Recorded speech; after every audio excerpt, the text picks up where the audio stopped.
দেখো, আমি জানি আমি টনির সঙ্গে অনেক ভুল করেছি। আমি এখনই টনির সঙ্গে ক্ষমা চেয়ে নেবো। ও, তুমি টনির সাথে ক্ষমা চাইতে এসছো? আসো, তোমাকে টনির কাছে নিয়ে যাচ্ছি। আসো। এই দেখো আমার ভাই, এই দেখো আমার ভাই এখানে শুয়ে আছে। যাও, ক্ষমা চাও, ক্ষমা চাও।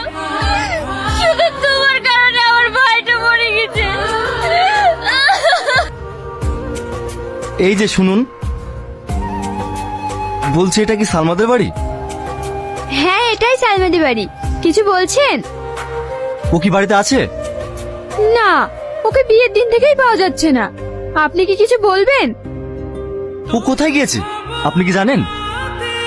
না, সেটা তো বলতে পারলাম না। হ্যাঁ বল। কি?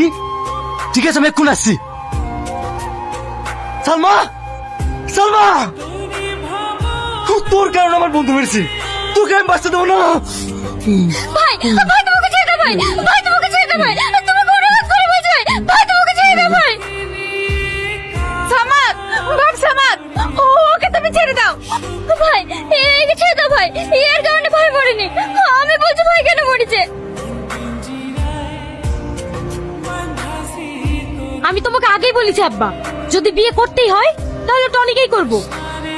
আমি যে ছেলেকে পছন্দ করেছি সেই ছেলের সঙ্গে তোর বিয়ে হবে, তাও আবার কালকে। এটা আমার শেষ কথা। আমারও শেষ কথা শুনিলেও কালকে টনি আসছি। আমি সবার সামনে দিয়ে ওর সাথে চলে যাব। পারলে তোমরা আটকাই।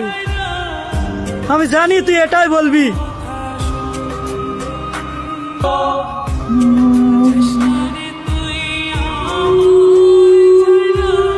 আমার দেখা ছেলের সঙ্গে বিয়ে করবি না টনির মার জীবন বাঁচাবি?